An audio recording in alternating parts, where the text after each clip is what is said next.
Lovely, నాకు పిల్లల గురించి తలుచుకుంటే భయం వేస్తోంది.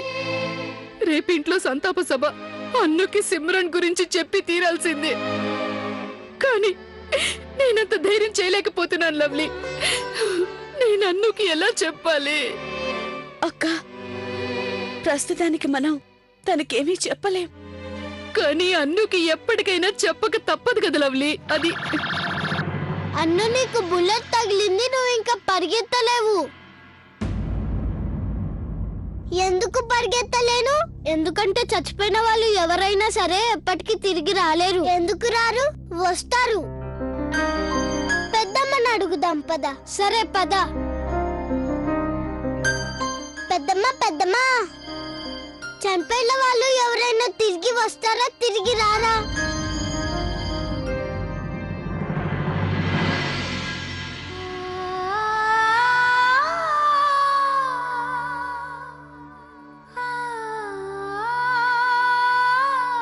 కార్తిక్ బాబాయ్, ఎవరైనా చనిపోతే వాళ్ళు ఇంకా తిరిగి రారా? లవ్లీ పిన్ని తిరిగి వస్తారు కదా? విన్నావా లక్కీ అన్నయ్య, తిరిగి వస్తారంట. మా అమ్మ వస్తుంది, మా అమ్మ వస్తుంది, మా అమ్మ వస్తుంది. లవ్లీ, నువ్వే ఏదో ఒకటి చేయాలి. వాడు నిజాన్ని అర్థం చేసుకోగలిగేలా ధైర్యం చెప్పాలి.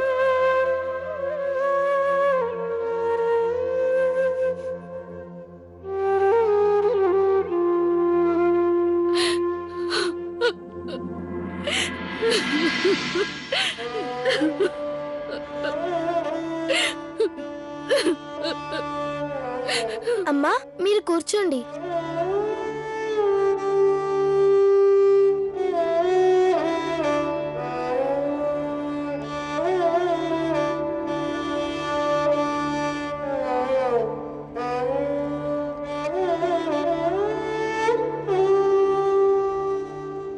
మమ్మీ, నేను అన్నుని జాగ్రత్తగా చూసుకుంటాను. నాకు తెలుసు సిమ్రాన్ పిన్ని ఇక ఎప్పటికీ తిరిగి రాదని.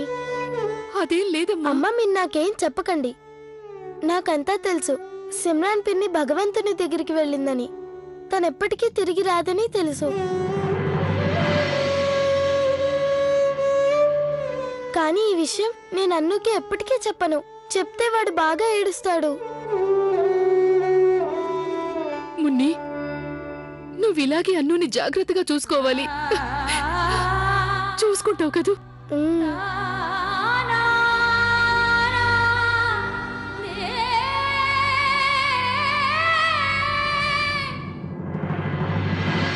అమ్మా, నువ్వు త్వరగా వచ్చేస్తావు కదా? నువ్వంటే నాకు చాలా ఇష్టం. ప్లీజ్ వచ్చేయమ్మా.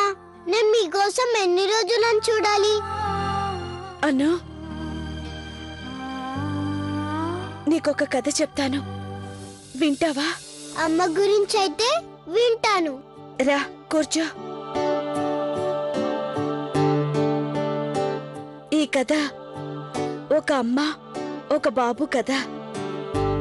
ఆ బాబు పేరేంటో నీకు తెలుసా? ఏంటి? ఆ బాబు పేరు ధృవతార. ఒక పెద్ద రాజుండేవాడు. అతనికి 2 రాణులు.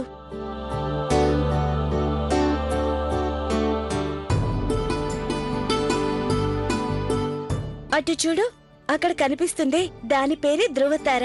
భగవంతుడికి ఎవరైనా నచ్చితే వాళ్ళని స్టార్ లాగా మారుస్తాడా? అవును అన్ను, ఎవరైనా గొప్ప పనులు చేస్తే భగవంతుడు వాళ్ళని స్టార్స్ లా మారుస్తాడు. మా అమ్మ కూడా మంచి పనులే చేస్తుంది. భగవంతుడు తన్ని కూడా స్టార్ గా మారుస్తాడా? అవునను, న్యాయం కోసం మీ అమ్మ దొంగలతో ఫైటింగ్ చేసింది కదా, అలాగే మహాత్మా గాంధీ కూడా మన దేశం కోసం ఫైటింగ్ చేశారు. తను అమరుడయ్యాడు. అంటే తను ఫైట్ చేస్తూనే మరణించాడా? లేదను, దేశం కోసం ఫైట్ చేసేవాళ్ళు ఎప్పటికీ మరణించరు. వాళ్ళు అమరులవుతారు.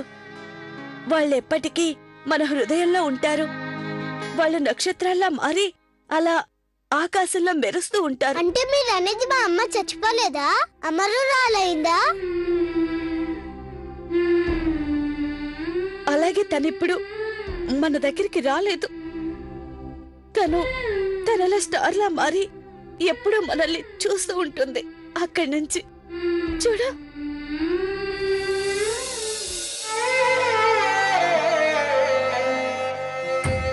జీవన చక్రం ఎప్పుడూ తిరుగుతూనే ఉంటుంది, ఎప్పటికీ ఆగదు. మనం అన్ని బాధల్ని ఓర్చుకుంటూ దానితో పాటు ముందుకు సాగక తప్పదు.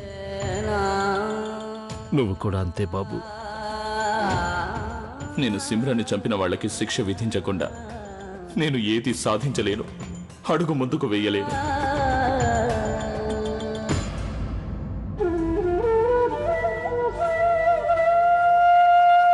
నువ్వు ఎంత తొందరగా కోలుకుంటే అది మనందరికీ అంత మంచిదవుతుంది.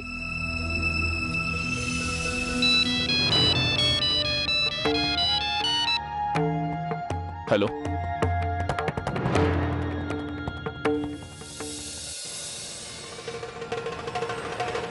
ఏంటి?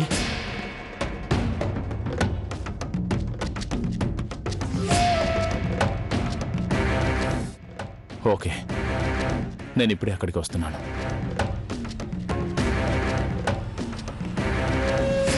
నాన్నగారు, సిమ్రాన్ని చంపిన వాళ్ళ ఆచూకీ మా డిపార్ట్మెంట్ వాళ్ళకి తెలిసిందట. నేను వెంటనే అక్కడికి బయలుదేరాలి. శివా, నువ్వెక్కడికి వెళ్ళడానికి వీల్లేదు. కౌసల్య, ఏమండి, నేను ఎవరు చెప్పినా విందొచ్చుకోలేదు. మన దురదృష్టం కొద్దీ కోడల్ని కోల్పోయాం. ఇక ఇప్పుడు శివకి ఏదైనా జరగరాంది జరిగితే? అమ్మా, నేను వెళ్ళక తప్పదమ్మా. నా చేతులతో వాళ్లకు శిక్ష విధిస్తే తప్ప నేను ప్రశాంతంగా ఉండలేదు. ఒకసారి చెప్పాను కదా నువ్వెక్కడికి వెళ్ళటానికి వీల్లేదని. అయ్యో, మీరందరూ అలా చూస్తున్నారేంటి? వాడిని ఆగమని ఎవరు చెప్పరేంటి? చూడండి, ఇంకా తన చితాభస్మం చల్లారలేదు. మీరందరూ శివని ఆగమని చెప్పడం లేదు. వద్దు శివ, నువ్వు వెళ్ళటానికి వీల్లేదు. అమ్మా, నాకేమీ కాదమ్మా. శివ, నేను చెప్తున్నాను కదా, నువ్వు వెళ్ళటానికి వీల్లేదంతే.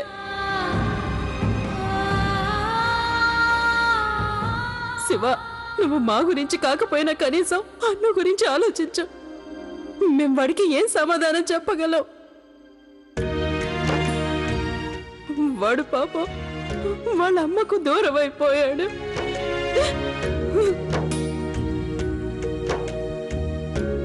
ఊరుకో కౌసల్య, ఊరుకో. నేను నీ కళ్ళల్లో కన్నీళ్లు చూడలేను. జనగణ మన అధినాయక జయ హే భారత భాగ్య విధాత పంజాబ సింధు గుజరాత మరాఠ ద్రావిడ ఉత్కల వంగ జయ హే జయ హే జయ జయ జయ జయ హే.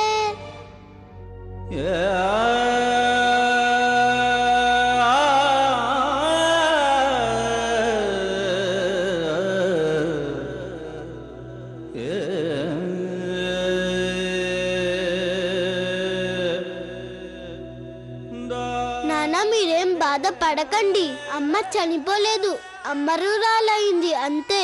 అమరులైన వాళ్ళు చనిపోయినా జీవించుంటారు.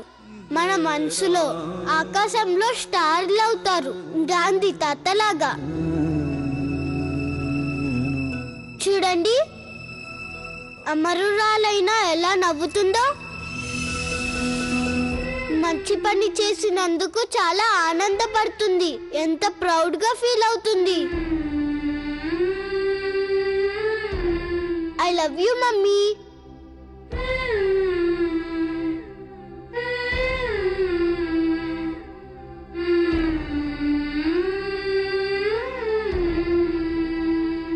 మా బంగారు కొండ ఎంత పెద్దవాడైపోయాడు. బాబు, నీకు ఈ విషయాలన్నీ ఎవరు చెప్పారు? లవ్లీ చిన్నమ్మే.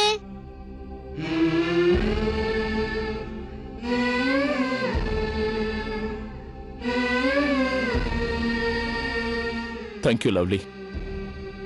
నువ్వుండగా నేను అన్ను గురించి బాధపడాల్సిన అవసరం లేదు.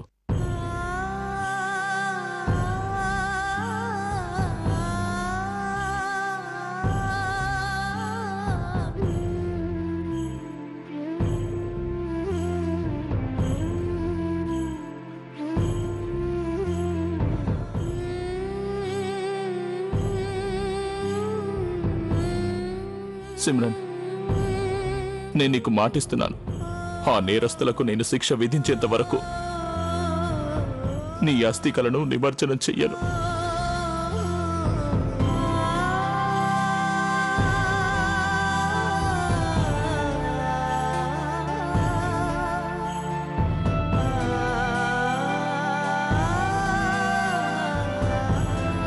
లవ్లీ,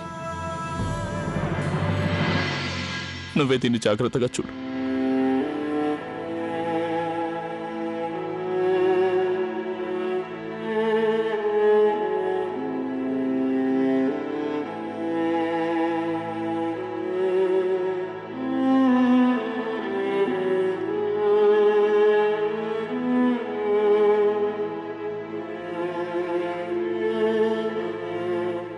ఎవరండి ఇంట్లో?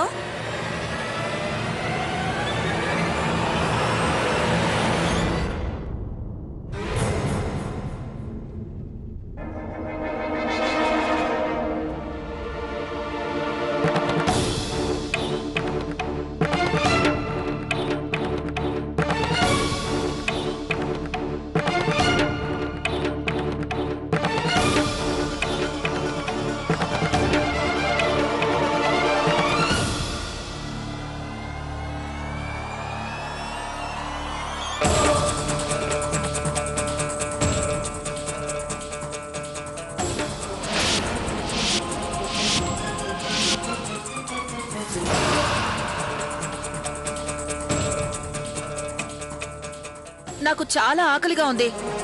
తినడానికి ఏమైనా పెట్టండి. చూడమ్మా, ఎవరు నువ్వు? నేరుగా ఇంట్లోకి వచ్చేసావేంటి? ప్రస్తుతానికి వెళ్ళిపోమ్మా, మళ్ళీ ఎప్పుడైనా రా. ఓయ్, నన్ను ఆ పెద్ద మనిషి తీసుకొచ్చాడు ఇక్కడికి. ఉదయం అనగా తీసుకొచ్చాడు, ఇప్పుడు సాయంత్రం అయిపోయింది. నేను ఇంతవరకు ఏమీ తెలియలేదు. నాకు చాలా ఆకలిగా ఉంది. ఆ పెద్ద మనిషిని పిలవండి. ఎవరు తీసుకొచ్చారు నిన్ను? అరే అతనేనండి, నన్ను ఇక్కడికి తీసుకొచ్చాడు. ఓ పెద్ద మనిషి, ఎక్కడున్నావయ్యా? ఎక్కడున్నావు? అమ్మా,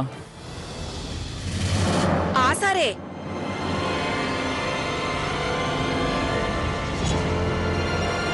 ఓ సారు, వీళ్ళకి మీరైనా చెప్పండి నన్ను మీరే తీసుకొచ్చారని. అమ్మా, తను కమల, జరిగిన దానికి ప్రత్యక్ష సాక్షి. తను ఆ హంతకుల్ని చూసింది, తనే వాళ్ళని గుర్తుపట్టగలదు. అది సరే, కానీ శివ, తన్ని ఇక్కడికెందుకు తీసుకొచ్చావు? నాన్నగారు, ఆ హంతకులు కూడా ఈ అమ్మాయిని చూశారు. వాళ్ళ వల్ల తనకు ప్రమాదం ఉంది. తను కోర్టులో సాక్ష్యం చెప్పేంత వరకు తను ఈ ఇంట్లోనే ఉంటుంది. అది సరే గాని వాళ్ళు తన్ని వెంబడిస్తూ ఇక్కడికి వస్తే తన్ని కాపాడటం ఎలాగరా? మీరేం కంగారు పడకండి, వాళ్ళు తను ఎక్కడుందో కనుక్కోలేరు. అమ్మ, తనని జాగ్రత్తగా చూసుకోండి. తన సాక్ష్యం లేకపోతే మనం సిమ్రాన్ని చంపిన హంతకులను నేరస్తులుగా నిరూపించలేం. అలాగే బాబు, సిమ్రాన్ కోసం తన్నిక్కడే ఉండనివ్వు. కానీ తన్ని మనం ఎక్కువ రోజులు ఇక్కడ ఉంచలేము. చిన్నపిల్లలు ఉండే ఇల్లు కదా. నానమ్మ, మీరేం కంగారు పడకండి. తను కోర్టులో సాక్ష్యం చెప్పిన తర్వాత తను ఇక్కడి నుంచి వెళ్ళిపోతుంది. అమ్మా, మీకేం అభ్యంతరం లేదుగా?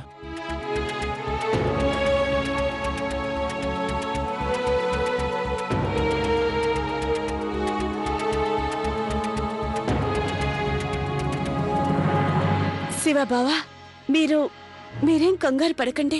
నేను తన్ని జాగ్రత్తగా చూసుకుంటాను. ఆశీర్వదించండి నాన్న. ఈ రోజు నా కోడలు సిమ్రాన్ తన భర్తను చూసి గర్వపడుతూ ఉంటుంది. విజయం సాధించిరా బాబు, విజయీ భవ. థ్యాంక్ యూ నాన్న.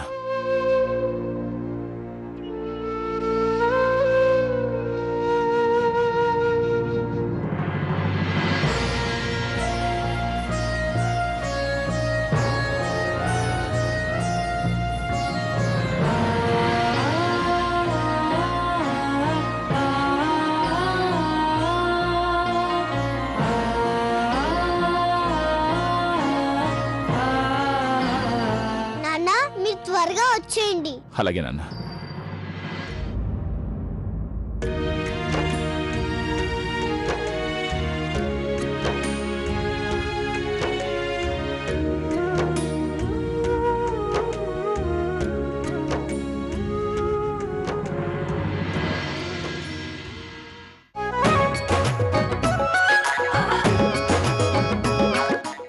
దొరసాని ఎంతసేపని అలా ఫోటో ఎదురుగా నిలబడి ఉంటారు? ఆ? పోయిన వారు ఎలాగూ పోయారు. అంతంతసేపు అలాగే నిలబడుంటే కళ్ళు తిరిగి కింద పడిపోతారు.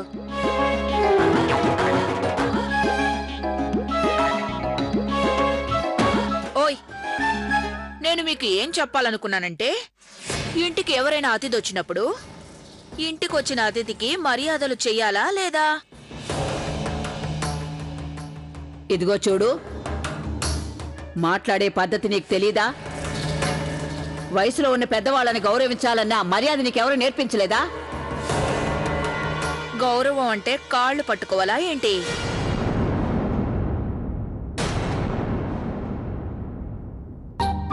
ఇదిగో చూడు, నువ్వు అనవసరంగా నాకు కోపం తెప్పించకు. ఎలాగో నేను నీ వయసు వచ్చేసరికి గౌరవించడం నేర్చుకుంటానులే. ఇప్పుడు నాది ఆడుతూ పాడుతూ తిరిగే వయసు కదా ముసలిదానా. ఏయ్, మర్యాదగా మాట్లాడు.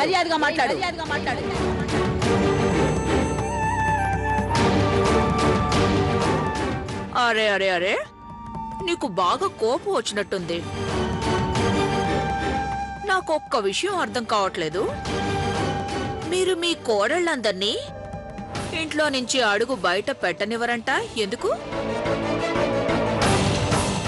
ఏంటి విషయం? కోడళ్ళందరూ కట్నం కింద మూటలు తీసుకొచ్చారా ఏంటి?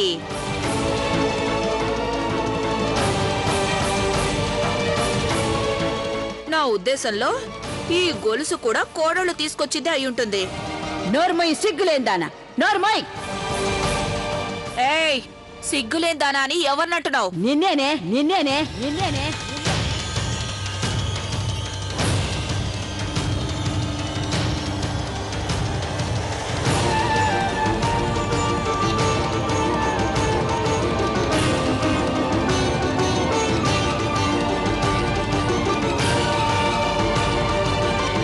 బామ్మ అత్తయ్య గారి గురించి చెడుగా ఒక్క మాట మాట్లాడినా నీకు మర్యాదగా ఉండదు. అరే వా, ఇంట్లో చాలా ఐకమత్యం ఉన్నట్టుంది. అందరికీ కోపం వచ్చేసింది. చూడు, ముందు ఇద్దరిని క్షమాపణ అడుగు. నీకే చెప్పేది, క్షమాపణ అడుగు. క్షమాపణ అడిగే అలవాటు నా జన్మలో లేదు.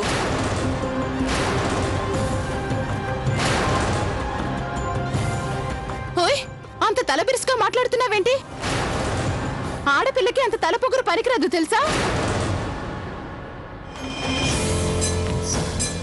ఉదయం నుంచి చూస్తూనే ఉన్నాను.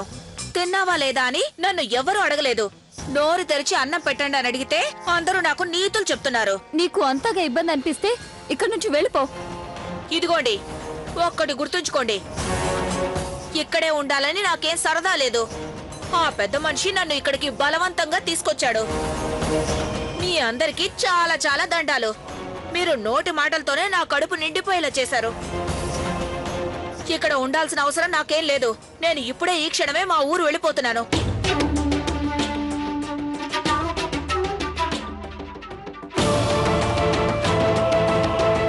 తను కమల, జరిగిన దానికి ప్రత్యక్ష సాక్షి. తను ఆ హంతకుల్ని చూసింది. తనే వాళ్ళని గుర్తుపట్టగలదు. కమలా,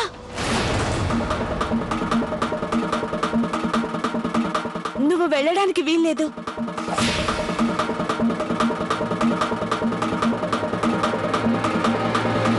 నువ్వు చెప్పగానే నేను ఆగిపోవాలా? నేను కమలని. నేనొక్క జలకిచ్చానంటే అందరూ దెబ్బకి ఉనికిపోతారు.